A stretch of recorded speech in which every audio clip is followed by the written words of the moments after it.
Bismillahirrahmanirrahim. Assalamualaikum warahmatullahi wabarakatuh. Selamat pagi, selamat berjumpa lagi bersama saya di mata kuliah komunikasi antar budaya. Gimana kabarnya semuanya? Baik-baik saja. Mudah-mudahan semua baik ya.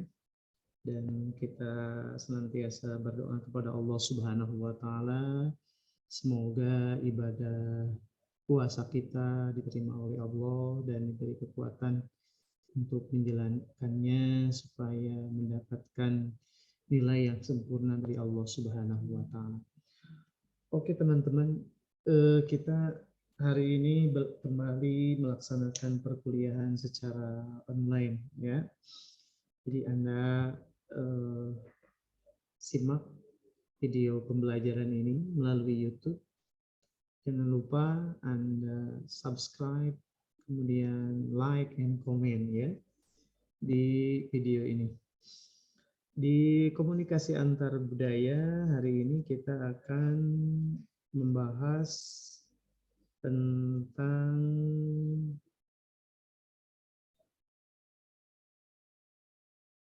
faktor-faktor komunikasi antar budaya ya. Faktor-faktor yang meningkatkan kajian komunikasi antar budaya.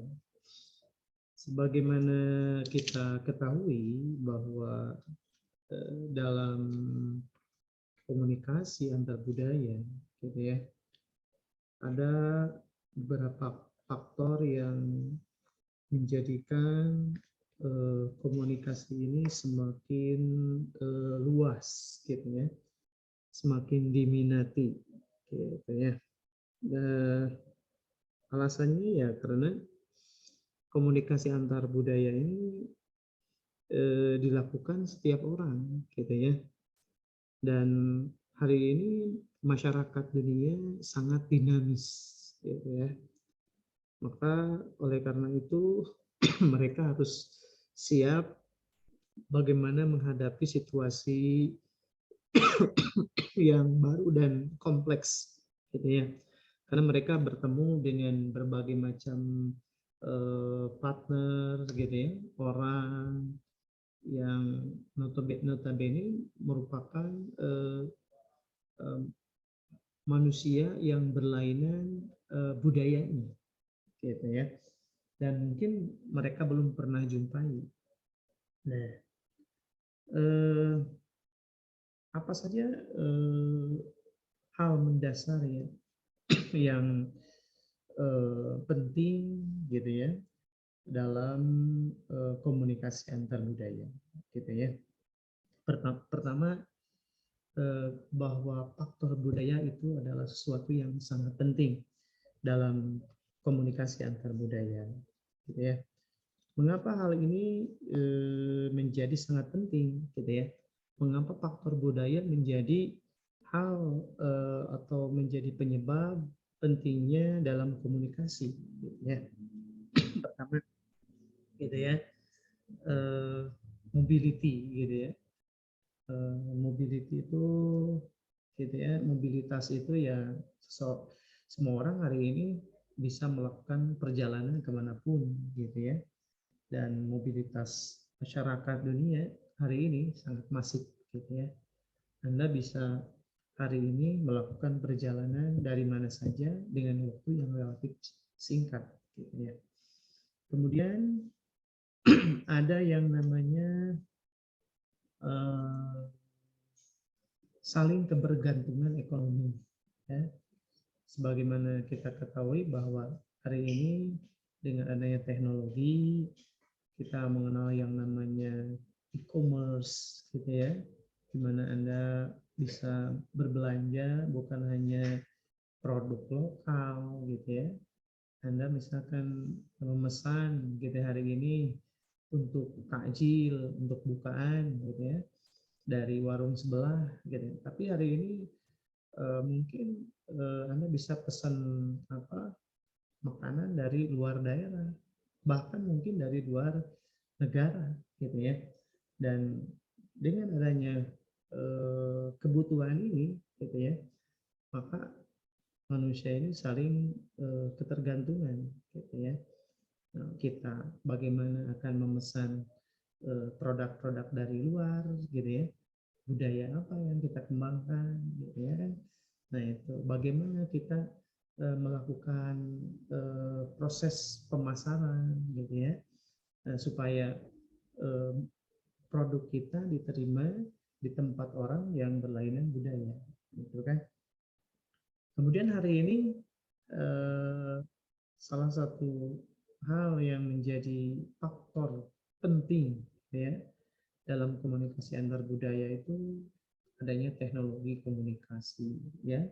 Dulu kita untuk mengirim dan menerima pesan itu sangat lama gitu ya, berminggu-minggu bahkan berbulan-bulan. Hari ini tidak usah menunggu minggu-minggu, bulan-bulan gitu ya. Hari ini dikirim, pesan itu sudah sampai hari ini juga gitu ya, detik ini juga gitu ya. Kemudian ada pola imigrasi ya, jadi pola yang menyebabkan masuknya seseorang ke suatu negara dan ke negara lain gitu ya. Nah, itu kita ya dengan adanya pola imigrasi ini kita bergaul dengan banyak orang dari belahan dunia gitu ya. Kita misalkan bekerja dengan orang-orang yang berlainan daerah atau bersekolah, kita belajar gitu ya. Di sini banyak sekali gitu ya yang bukan satu daerah gitu ya, bahkan berlainan negara gitu. Dan yang terakhir faktor penting gitu ya dalam komunikasi antar budaya itu diantaranya adalah dengan adanya kesejahteraan politik gitu ya. Dan hari ini gitu ya kesejahteraan politik itu bergantung pada kesejahteraan politik kultur gitu ya negara lain gitu ya. Misalkan bagaimana seseorang ingin diakui gitu ya oleh negara lain gitu. Tentu kita harus bisa mengapa istilah itu berasimilasi atau mengakulturasi dengan budaya yang lain gitu ya. Oke. Nah, selanjutnya ada aspek-aspek yang dikembangkan dalam komunikasi antar budaya gitu ya. Tadi kita membahas tentang apa faktor penting gitu ya sehingga budaya itu penting dalam komunikasi antar budaya gitu ya. Sekarang aspeknya hal-hal apa saja gitu ya. Nah, gitu. Di antaranya dalam komunikasi antar budaya itu ada pertama sasaran pengembangannya gitu ya. Kemudian ada bentuk sasaran pengembangan komunikasi antar budaya. Kemudian bagaimana cara mengurangi yang namanya anxiety atau ketidakpastian ya. Uncertainty gitu ya. Nah, yang pertama adalah sasaran pengembangan komunikasi antar budaya gitu ya. Sebenarnya aspek utama daripada komunikasi antar budaya itu adalah komunikasi antar pribadi gitu ya. Komunikasi yang terjadi antara seorang komunikator dan komunikan gitu ya, yang punya latar belakang kebudayaan yang berbeda.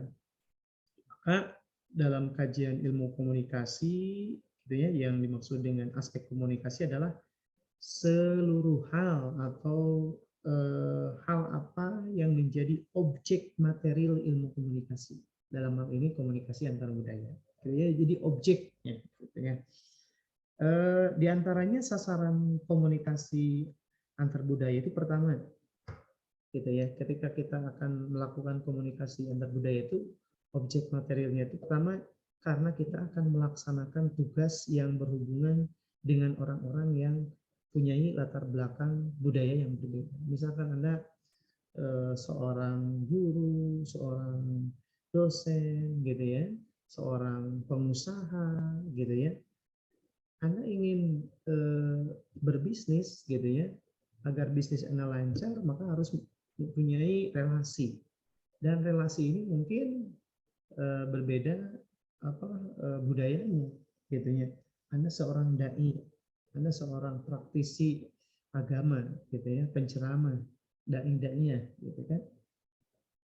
Jamaah kan itu heterogen, gitu ya, punya latar belakang budaya yang berbeda. Ada yang mungkin orang Sunda, ada yang mungkin orang Jawa, orang Padang, gitu ya. Nah itu karena itu pertama kita akan melaksanakan tugas, kita akan berhubungan dengan orang-orang, gitu ya. Dan selanjutnya sasaran pengembangan komunikasi antar budaya itu karena kita ingin meningkatkan hubungan antar pribadi dalam suasana antar budaya. Misalkan kita punya jamaah kita ketika melaksanakan ceramah atau tabligh, gitu ya, mereka punya latar belakang budaya yang berbeda misalkan. Nah supaya kita terjadi komunikasi yang efektif, yang sudah kita bahas kemarin, gitu ya, komunikasi yang efektif, maka hubungan tersebut, relasi tersebut agar terjalin dengan baik, nah, gitu ya, maka kita memahami yang namanya konsep komunikasi antar budaya. Kemudian, nah, sasarannya itu komunikasi antar budaya itu untuk mencapai penyesuaian, adaptasi, gitu ya. Nah, dulu Kangjeng Nabi Muhammad SAW pernah beliau bersabda, khatibin nasa biqadri uqulihim, gitu ya. Kalau Anda menyiarkan agama, gitu ya, Anda berkhutbah, Anda berceramah, sedang melakukan ceramah, itu hendaknya itu sesuai dengan apa yang ada di kepala mereka, gitu ya. Jadi mereka kan yang ada dalam persepsi mereka itu dipengaruhi oleh budayanya, gitu ya. Misalkan, gitu ya, saya pernah dulu ketika studi S2 pernah melaksanakan penelitian, gitu ya, di mana orang-orang dari Jawa Tengah ke Jawa Timur di sana itu sangat mengidolakan, gitu ya, namanya Gus Dur, gitu ya. Maka nah itu ketika Anda misalkan berceramah, akan sangat responsif para jamaah kalau mendengarkan fatwa-fatwa dari Gus Dur atau cerita-cerita dari Gus Dur, gitu ya. Nah itu, gitu ya. Jadi komunikasi antar budaya itu dibangun supaya nanti tercapai yang namanya penyesuaian. Ya, gitu. Nah diantaranya itu ya. Nah kemudian ada yang namanya bentuk sasaran pengembangan dari komunikasi antar budaya, gitu ya. Nah ini menurut De Vito, gitu ya, komunikasi antar budaya itu bisa kita kembangkan di komunikasi antar kelompok, gitu ya. Nah, diantaranya di antar kelompok agama yang berbeda, misalkan Islam dengan Yahudi, gitu ya, Islam dengan Kristen, gitu. Kemudian bisa juga kita kembangkan antara subkultur yang berbeda, misalkan Anda yang mahasiswa ilmu komunikasi, gitu ya, melakukan kegiatan komunikasi dengan mahasiswa fakultas tarbiyah, gitu ya, fakultas syariah, gitu ya. Anda yang notabene seorang mahasiswa misalkan berkomunikasi dengan pedagang, gitu ya. Atau yang ketiga, nah bentuk kasarannya itu komunikasi yang terjadi antara subkultur dan kultur yang dominan. Misalkan orang yang kaum yang homoseks dengan yang heteroseks, gitu ya. Itu kan lebih banyak, gitu ya, yang heteroseks daripada yang homoseks, gitu kan. Itu yang dominan dengan yang subkultur dominan, gitu ya. Kemudian yang terakhir yaitu pengembangan komunikasi itu bisa terjadi di komunikasi antar jenis kelamin yang berbeda, perempuan, laki-laki, pria dan wanita, ya, seperti itu. Nah, kemudian yang aspek yang ingin dikembangkan dalam komunikasi antar budaya itu yang ketiga adalah diantaranya untuk mengurangi yang namanya ketidakpastian, gitu ya. Nah, maka secara khusus fungsi komunikasi antar budaya itu di antaranya tujuannya itu adalah untuk mengurangi yang namanya ketidakpastian, ya. Nah, tentu kita ketika masuk ke wilayah orang lain, wilayah budaya yang berbeda, gitu ya, yang namanya ketidakpastian itu kan sangat kental. Tapi dengan kita mempelajari komunikasi antar budaya, gitu ya, maka diharapkan bisa meminimalisir yang namanya uncertainty atau ketidakpastian ini. Ya, bagaimana kita mengurangi ketidakpastian ini? Ya, Gundikan dan Kim itu telah membeberkan beberapa teori. Yang pertama yaitu yang disebut dengan prakontak. Ini istilahnya adalah proses tahap pembentukan kesan. Bisa melalui verbal ataupun non verbal, gitu ya.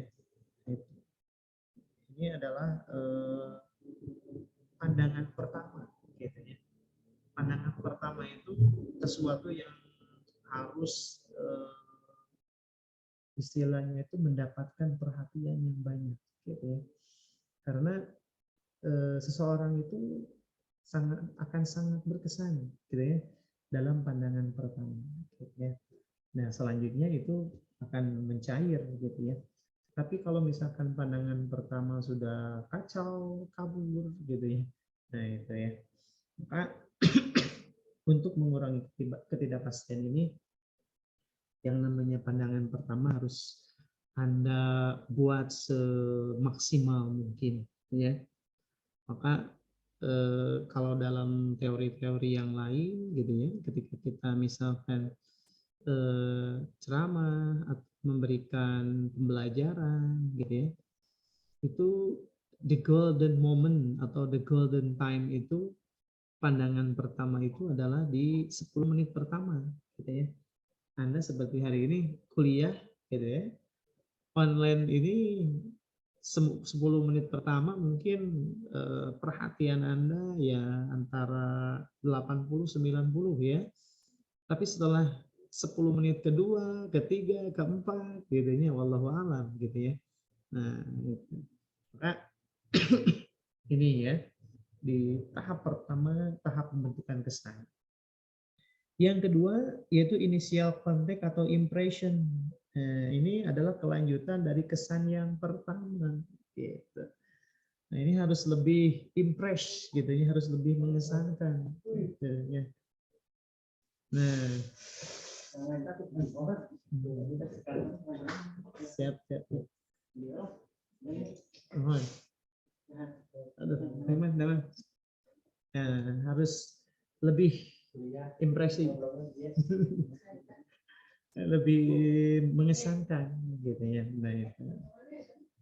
Nah, yang ketiga baru yang namanya closure, gitu ya. Closure itu mulai membuka diri yang semula tertutup, kemudian ya ada pengembangan pribadi, gitu ya. Itu di antara hal untuk mengurangi ketidakpastian Gundikan. Dimulai dari prakontak, kesan pertama, kemudian ada penegasan impresi, gitu ya. Dan yang ketiga mulai ketika sudah mencair semuanya, mulai membuka diri, gitu ya. Oke. Setelah kita memahami aspek pentingnya faktor budaya, gitu ya. Kemudian aspek yang dikembangkan dalam komunikasi antar budaya, selainnya kita akan memahami kekuatan dan asumsi dalam komunikasi antar budaya. Gitu ya. Pertama yang tidak boleh kita lupakan dalam komunikasi antar budaya adalah yang namanya kekuatan komponen pengetahuan atau knowledge. Ya.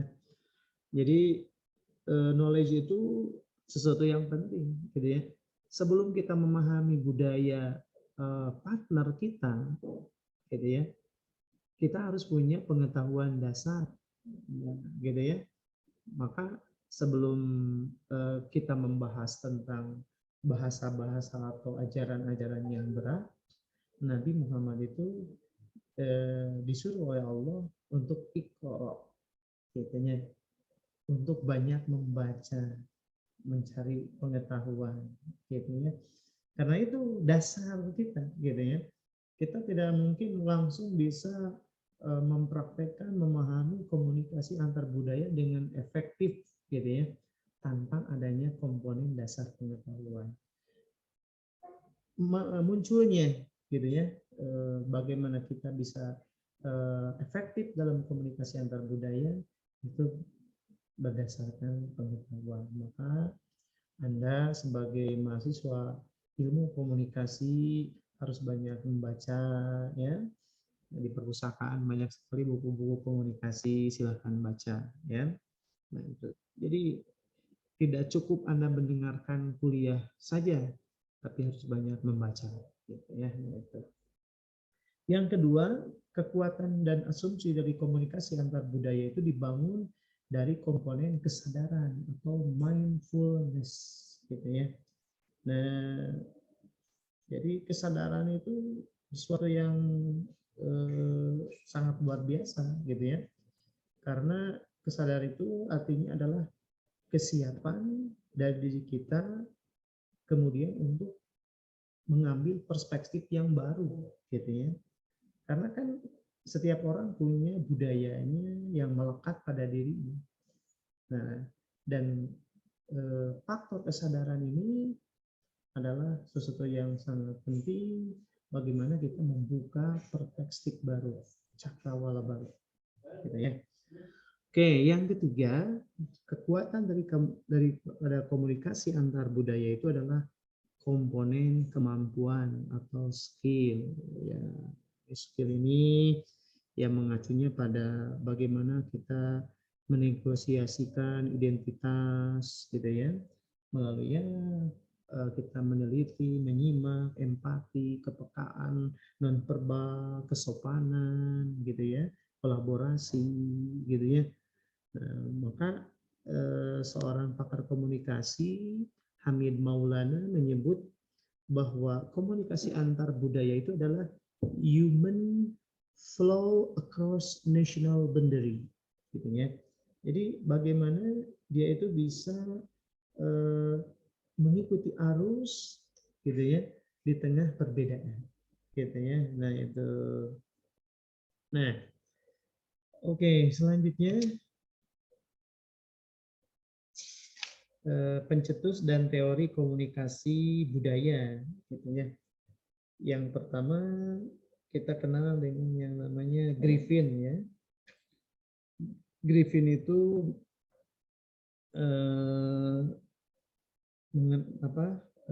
mencetuskan teori yang namanya pengelolaan kecemasan, ya, uncertainty, anxiety, uncertainty management, gitu ya.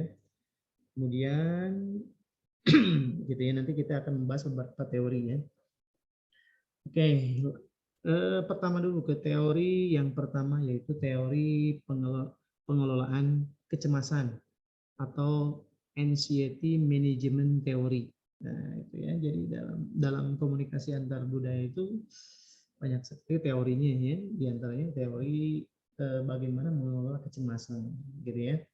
Tadi Gundikunz itu meyakini bahwa kecemasan dan ketidakpastian merupakan penyebab dari kegagalan komunikasi pada situasi antar kelompok. Jadi ketika kita cemas, hilang ketidakpastian, maka menurut Gundikunz dapat dipastikan komunikasi yang terjalin, komunikasi yang sedang dilaksanakan dalam konteks komunikasi antar budaya tidak akan berhasil, tidak akan efektif.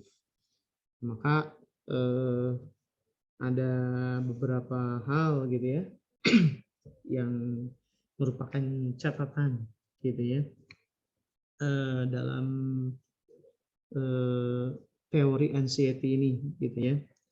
Nah, diantaranya pertama ada konsep diri dan harga diri gitu ya. Jadi ketika kita melakukan komunikasi, kita harus meninggikan gitu ya superioritas kita gitu ya. Jangan terkesan inferior gitu. Nah, itu ya. Jadi menaikkan harga diri gitu ya. Kemudian motivasi untuk berinteraksi dengan orang asing gitu ya. Nah, jadi ketika kita akan bertemu dengan orang yang berlainan budaya, maka motivasi kita harus semakin meningkat. Orang yang baru berarti pemahaman yang baru, gitu ya. Orang baru berarti perspektif yang baru. Orang yang baru berarti cakrawala atau ilmu pengetahuan yang baru, gitu ya. Nah itu. Kemudian dalam mengurangi kecemasan ini gitu ya. Yang ketiganya itu setelah konsep diri, motivasi untuk berinteraksi adalah reaksi terhadap orang asing. Nah, gitu ya. Nah, reaksi kita gitu ya. Feedback gitu ya. What next gitu ya. Nah, terhadap komunikasi yang kita jalin itu harus dibangun gitu ya. Nah, kita jangan hanya berkomunikasi tanpa mendapatkan value gitu, tidak mendapatkan nilai. Jadi ketika kita melakukan komunikasi antar budaya harus what we have with this guy gitu ya. Apa yang kita dapat dari orang ini gitu, perspektif apa yang kita bisa dapat gitu ya. Karena pada hakikatnya orang yang sedang kita ajak bicara itu adalah partner kita untuk mendapatkan ilmu gitu ya. Nah, kemudian gitu ya dalam manajemen kecemasan atau anxiety management itu ada istilah peningkatan untuk bertoleransi gitu ya. Jadi kita bertemu dengan orang yang asing, orang yang baru kita kenal akan semakin menambah bagaimana kita bisa menghargai pendapat, menghargai pemahaman, keyakinan orang lain. Toleransi lah. Kemudian kita akan mendapatkan juga ya aspek-aspek sosial gitu ya. Bagaimana misalkan kita berempati gitu ya. Bagaimana kita memahami situasi kebatinan orang-orang di sekitar kita atau waktu kita berbicara gitu ya. Nah, itu. Kemudian selanjutnya adalah peningkatan kesadaran terhadap pelanggaran orang asing dari harapan positif atau harapan negatif gitu ya. Jadi kita bisa memilih dan memilah, tentu ada hal yang positif, ada hal yang negatif gitu ya. Dan hal yang positif pasti akan kita ambil dan negatif tentu tidak akan kita ambil gitu ya. Dan dalam mengurangi kecemasan ini ada juga yang namanya proses situasional gitu ya. Kalau misalkan kita sudah terjalin, proses situasional ini gitu ya akan istilahnya itu mulai terbentuk lah gitu ya. Nah, itu. Dan diantaranya lagi dalam mengurai kecemasan itu untuk berkoneksi dengan orang lain ya, peningkatan jaringan, networking. Nah, ketika hal-hal ini Anda pahami, Anda kerjakan, maka dalam anxiety management theory Anda sudah bisa melampuinya, gitu ya. Teori yang kedua dalam komunikasi antar budaya ini adalah teori negosiasi rupa atau face negotiation theory, gitu ya. Ini di dipopulerkan oleh Stella Ting Tumi, ya, yang mana dia berasumsi bahwa orang-orang dalam setiap budaya akan melakukan negotiating phase. Istilah itu adalah metafor citra diri atau publik, gitu ya, dan cara mengingat orang yang melihat dan memperlakukan diri kita. Jadi negotiating phase itu adalah hal yang sering kita lakukan sebenarnya, gitu ya. Bagaimana ketika kita ingin sesuatu yang improvement gitu ya, atau persetujuan gitu ya dari orang lain. Nah, biasa kita memasang namanya negotiating phase gitu ya. Kalau kita ingin dikasihani gitu ya, maka dengan wajah yang memelas, wajah yang sedih gitu ya. Tapi ketika kita ingin diterima gitu ya, kita akan bentuk muka yang menyenangkan gitu ya. Dan dalam hadis gitu ya, tabassumuka gitu ya, biwajhin tolkin gitu ya, gitu kan. Ketika kita berhadapan dengan orang lain gitu kan, Nabi kita menganjurkan untuk senyum gitu ya, kemudian muka yang berseri-seri, itu adalah negotiating phase gitu ya, kalau kita bahas dalam kajian komunikasi antar budaya. Nah, itunya diantaranya dalam komunikasi antar budaya kita menganut teori ini gitu ya. Nah, untuk bagaimana kita ini adalah bahasa non-verbal gitu ya, yang kita gunakan dalam komunikasi antar budaya. Dan selanjutnya dalam teori komunikasi antar budaya kita mengenal yang namanya teori kode berbicara atau speech code theory gitu ya. Nah, dalam teori kode berbicara ini teori berusaha menjawab keberadaan speech code dalam suatu budaya, gitu ya. Yang mana ada beberapa preposisi, gitu ya. Sebagaimana Gary Philipson menyampaikan bahwa dalam teori ini, gitu ya, dimanapun ada sebuah budaya dan di sana ditemukan speech code, gitu ya. Misalkan Anda ketemu orang Sunda, sampurasun, rampes, gitu ya. Kalau orang Makassar, aba, kareba, gitu ya.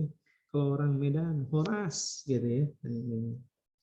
Dan speech code itu mencakup retorika, psikologi, sosial budaya, gitu ya. Dan kemudian pembicaraan yang signifikan itu bergantung pada speech code yang digunakan pembicara dan pendengar, gitu ya. Biasanya gitu ya, misalkan biasanya ini muncul di tayangan-tayangan televisi, talk show gitu ya. Misalkan dulu misalkan ada ada Mamah Dede gitu ya. Gitu kan, Mamah Dede itu punya speech code yang lumayan gitu ya. Misalkan curhat dong gitu ya. Nah gitu kan.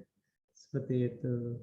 Atau misalkan Ustadz Maulana di Trans TV itu speech code itu jamaah, jamaah gitu. Sehingga ketika ada speech code ini mampu menjembatani gitu ya berbagai macam budaya gitu ya. Kemudian ada istilah, aturan dan premis terkait dalam pembicaraan gitu ya. Kemudian manfaat speech code bersama adalah menciptakan kondisi memadai untuk memprediksi, menjelaskan, dan mengontrol formula wacana tentang intelligence, prudence, kebijaksanaan, dan moralitas dari pelaku komunikasi. Gitu ya. Itu manfaatnya ada speech code. Oke. Dalam komunikasi antar budaya kita mengenal namanya persepsi ya.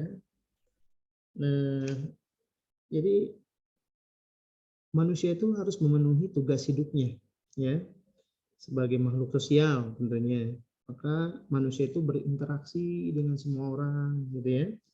Nah, maka untuk memudahkan interaksinya, manusia itu menggunakan berbagai alat, gitu ya, dan berbagai kompetensi, kemampuan agar dia itu bisa menjalankan fungsinya. Nah, salah satu alat perlengkapan manusia untuk menjalankan fungsinya tersebut, gitu ya, adalah yang namanya mendengar, merasakan, dan menyentuh dunianya, gitu ya. Dan semua yang dirasakan, didengar, dihayati, itu kemudian dipersepsi, gitu ya. Nah, jadi persepsi itu adalah suatu kegiatan mendengar, merasakan, memahami, gitu ya, apa yang datang dari luar, dari eksternal kita, gitu ya. Nah ini menurut Cohen, gitu ya, persepsi itu adalah pengetahuan yang tampak mengenai apa yang ada di luar sana. Jadi kita itu eh, kita ini disuguhi dengan berbagai macam pengetahuan, dan pengetahuan itu nah ada, gitu ya, sudah terhampar luas di luar kita, gitu ya, di luar diri kita, gitu ya. Sementara Rudolf F. Verderber adalah proses menafsirkan informasi indrawi, gitu ya. Jadi ketika kita menangkap, merasakan, meraba, gitu ya, melihat, mendengar, kemudian kita tafsirkan, nah itu proses tersebut, nah itu adalah namanya persepsi, gitu ya. Nah, John Erwin Brooke dan William W. Wilmos, persepsi adalah cara organisme memberi makna. Jadi kalau Cohen itu sumber informasinya, kalau Rudolf Verderber itu membahas tentang bagaimana prosesnya, gitu ya, dan John Wayne itu menceritakan persepsi itu adalah hasilnya. Jadi hasil dari persepsi itu maka akan muncul sebuah makna. Ya. Nah, oke. Persepsi itu adalah proses kognitif yang dialami oleh setiap orang dalam memahami informasi tentang lingkungannya, ya, baik melalui penglihatan, pendengaran, penghayatan, perasaan, penciuman, gitu ya. Dan persepsi adalah inti komunikasi sebenarnya, gitu ya. Karena kita akan bisa memberikan feedback, memberikan respon, gitu ya, setelah kita bisa menafsirkan apa pesan yang disampaikan, gitu ya. Nah, jika persepsi suatu kebudayaan bersifat objek positif, maka objek tersebut akan ditransmisikan secara positif, gitu ya. Yang datangnya positif pasti akan keluarnya positif, gitu ya. Apa saja unsur-unsur yang tercakup dalam persepsi? Satu, penginderaan, meraba, menyentuh, menerima pesan, gitu ya. Kemudian ada yang namanya atensi. Atensi itu perhatian, gitu ya. Nah, itu. Kemudian ada interpretasi baru setelah diterima, kemudian kita ada proses atensi, baru interpretasi di mana yang ditafsirkan. Selain ketiga unsur tersebut ada juga persepsi berdasarkan pengalaman, gitu ya. Kita bisa menafsirkan, memaknai sesuatu itu karena kita punya pengalaman, gitu ya. Kemudian bisa juga berdasarkan selektif, memilih, memilah, gitu ya. Seperti Anda memilih pacar kan, gitu ya. Nah, meangan kabogo kan dipilih lah, gitu ya. Nah, iya mah cantik luarnya tapi dalam nanti nu iya mah henteu cantik luarnya tapi dalamnya cantik, gitu. Aya cantik luar, dalamnya selektif, gitu ya, proses pemilihan. Kemudian ada yang berdasarkan dugaan. Nah, ini mah berdasarkan prasangka, gitu ya. Dan ada juga persepsi itu berdasarkan evaluatif. Jadi ada kejadian yang sudah pernah terjadi, dan kemudian eh, Anda evaluasi, Anda istilahnya itu nilai, gitu ya. Ada proses penilaian. Gitu.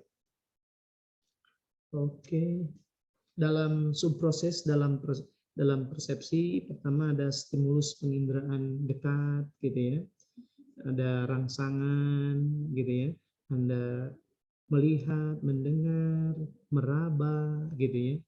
Kemudian proses tersebut masuk, gitu ya, yang kita sebut dengan registrasi.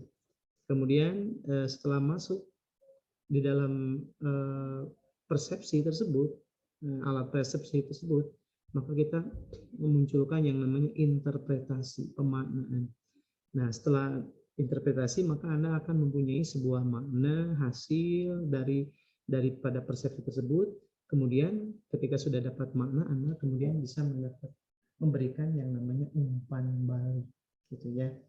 Misalkan Anda memegang gelas yang dalamnya ada air es, gitu ya, maka Anda rasakan, kemudian muncul dalam pikiran Anda ini air es, enak, nikmat, gitu ya. Diinterpretasi enak, nikmat, kemudian nanti ada respon. Nah, berarti Anda minum, misalkan nanti kalau sudah buka, gitu ya. Nah, itu. Kemudian ada macam-macam persepsi, ya. Persepsi itu terhadap lingkungan fisik, persepsi terhadap manusia, gitu ya. Faktor yang mempengaruhi persepsi. Nah, jadi persepsi orang itu bisa terpengaruh. Kenapa? Pertama, psikologi, kejiwaan seorang, gitu ya. Orang yang introvert dan orang yang ekstrovert, maaf ya, nanti kita bahas, gitu ya. Ada orang yang terbuka, ada orang yang tertutup, gitu ya. Itu kan faktor kejiwaan, gitu ya, yang berbeda-beda, gitu ya.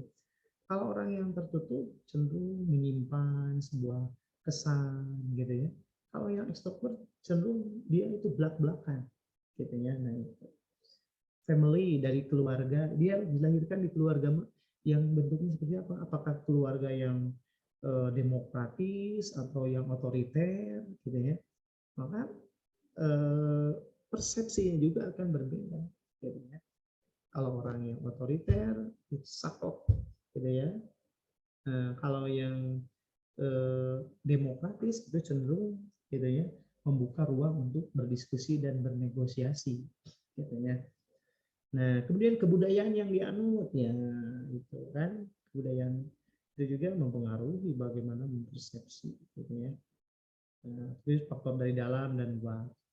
Sifat persepsi ada yang bersifat dugaan, gitu ya. Ada yang bersifat evaluatif, kontekstual. Kalau dugaan itu selalu menyangka-nyangka. Kalau evaluatif itu hasil pertimbangan, gitu ya. Kemudian kontekstual itu ya dia itu sesuai dengan kondisi kondisional, gitu ya.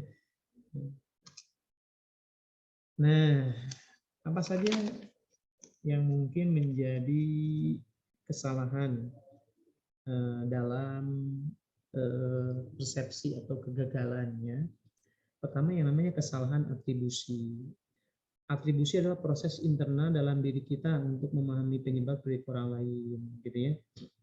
Misalkan ya ini kita salah menilai orang, gitu ya. Nah, itu yang disebut dengan kesalahan atribusi, gitu ya. Misalkan atribusi juga bisa keliru apabila menyangka bahwa perilaku seorang disebabkan oleh faktor internalnya, gitu ya. Padahal faktor eksternal bisa menjadi penyebabnya, ya. Nah, itu sumber dari kesalahan atribusi itu adalah ada kalanya kita memahami pesan secara tidak utuh. Nah, itu ya. Jadi gagal paham, gitu ya. Jadi ada pesan yang diputus atau ada pesan yang diedit. Nah, akibatnya ada kesalahan atribusi, gitu ya. Jadi ketika pesan itu dipotong, pesan itu tidak utuh, maka persepsinya akan tidak utuh. Yang kedua, efek halo, ya, atau yang disebut dengan halo effect, gitu ya. Jadi halo effect itu ya disebut dengan kesan menyeluruh, gitu ya. Yaitu, nah itu. Misalnya orang yang berpandang lebih menarik dianggap berpeluang lebih besar dalam hidupnya, gitu ya. Jadi istilahnya itu kita gumun, gitu ya. Istilahnya itu kita takjub, gitu ya. dengan penampilan baru seseorang, gitu ya. Nah, gitu. Sebenarnya kita belum tahu, gitu kan.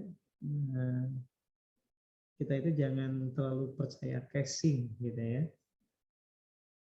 Casingnya sederhana, tapi di belakangnya itu adalah apa? Misalkan pemangsa, kita nggak tahu, gitu ya. Nah, maka jangan istilahnya kita memandang itu harus komprehensif, gitu ya. Mempersepsi itu harus menyeluruh, gitu ya. Jangan terpukau dengan penampilan saat, gitu ya. Penampilan luar, gitu ya. Maka kata hadis kan innallaha la yanzuru ila suwarikum, gitu ya. Walakin yanzuru ila qulubikum, gitu ya. Kita itu jangan eh, ter terpukau dengan penampilan lahir seseorang, gitu ya. Tapi sebenarnya jauh yang lebih dalam itu adalah hatinya. Mengapa pangarsabah, gitu ya, lebih khusus dalam thariqah Qadiriyah Naqsabandiyah kita harus senantiasa menjaga hati, apalagi dalam puasa, gitu ya. Puasa ini kan, gitu ya, yang dimaksud puasa itu imsak itu bukan hanya imsak badannya, tapi imsak hatinya, gitu ya. Innallaha la yanzuru ila suwarikum walakin yanzuru ila qulubikum, gitu ya. Imsak itu adalah hatinya, gitu ya. Nah, karena Allah melihat hanya hatinya, gitu ya. Nah, itu. Maka ketika seorang sudah bisa berpuasa hatinya, jangan sampai mencleng, jangan sampai melenceng, jangan sampai apa istilah itu keluar daripada ingat kepada Allah, gitu ya. Nah, di hatinya orang yang khusus itu senantiasa ingat kepada Allah, gitu ya. Oke, selanjutnya kekeliruan dalam persepsi itu bisa diakibatkan karena stereotip, gitu ya. Stereotip itu mengeneralisasikan, gitu ya. Ada stereotip, gitu ya. Misalkan orang dari sana, dari kampung A itu identik dengan anu, gitu ya. Itu biasanya bisa mengkaburkan persepsi seorang. Atau prasangka, nah ini prasangka suudon, gitu ya, suudon, gitu ya. Kemudian gegar budaya adalah fenomena yang ya alami ya, gitu ya. Ketika seorang bertemu dengan budaya yang tidak bisa diadaptasi oleh dia, disebutnya culture shock, gitu ya, gegar budaya itu. Misalkan kita yang misalkan dulu misalkan tiba di suatu daerah, sementara kita punya kebiasaan di daerah yang tidak sama dengan daerah yang kita tinggali, kemudian kita tidak bisa beradaptasi, nah itu namanya gegar budaya, gitu ya. Sehingga itu istilahnya bisa mempengaruhi yang namanya persepsi. Oke, teman-teman, itulah barangkali kajian kita hari ini tentang komunikasi antar budaya. Anda silahkan nanti bisa menyimak ya. Sebagaimana biasa, Anda simak videonya, kemudian Anda jangan lupa like, subscribe, and comment. Komen Anda itu sebagai tanda kehadiran. Dan ada tugas menanti Anda.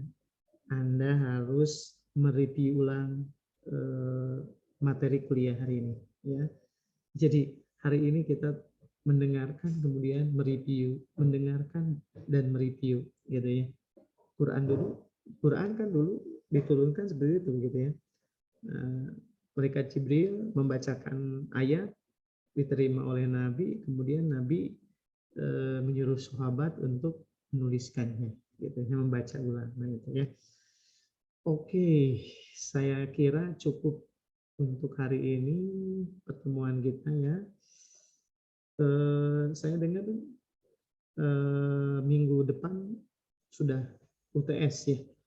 Nah, Anda persiapkan ya, nanti akan ada UTS. Dan jangan lupa tugasnya dikerjakan ya. Oke, saya cukupkan dulu sampai di sini. kuliahnya. Mohon maaf atas segala kekurangannya. Tetap semangat menjalankan ibadah puasa, tetap semangat menjalankan perkuliahannya.